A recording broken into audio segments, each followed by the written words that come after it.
Welcome to The Depressed Waitress.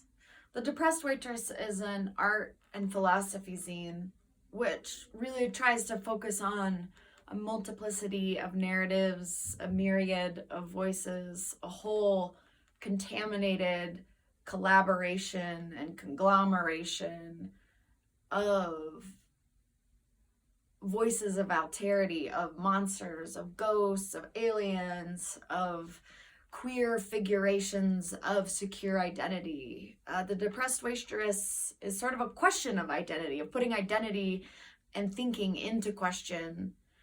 In these zines, often the Depressed Waitress is a queer figuration that works as a contemporary Socrates, sort of trying to put into question who and what we deem is the philosopher, which by extension is sort of the question of who or what counts for knowledge and who or what gets to decide what knowledge is. And so these projects are projects of thinking about thinking, in the sense that the ways in which we think are also the ways in which we perform our worlds, the way we build our worlds.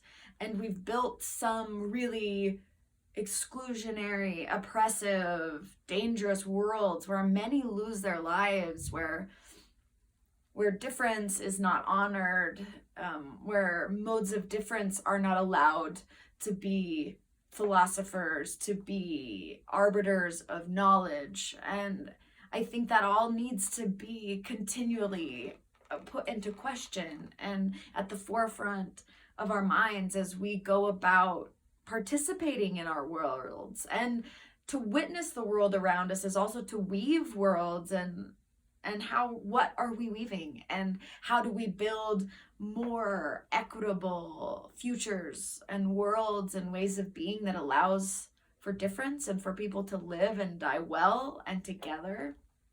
So that really is sort of the overarching question of The Depressed Waitress. Yeah. So I've got a couple zines in the shop for you right now. One is on monsters, and one is entitled, I Am Not Lonely, for I Have a Television. And all of these projects really believe that philosophy can do more. And not that philosophy can do more, but that it does do more.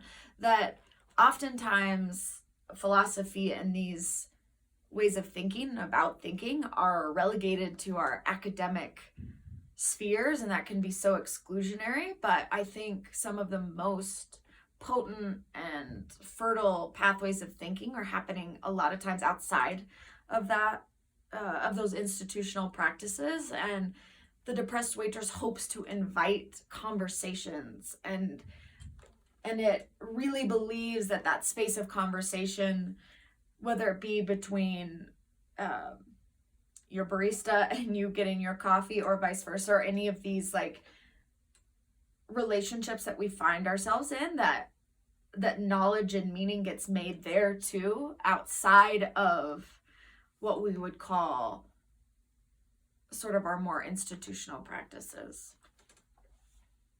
I'm going to read you just a page from Monsters.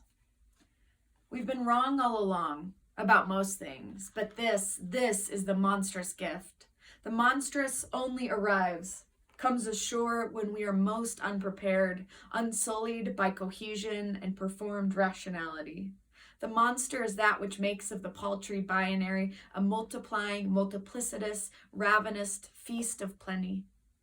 As our ideas of time fracture, as the present buckles under the weight of human impact, as this very moments reside upon an earth in trouble, what the future holds is the dance of the myriads of monsters. A loud and resounding monster mash.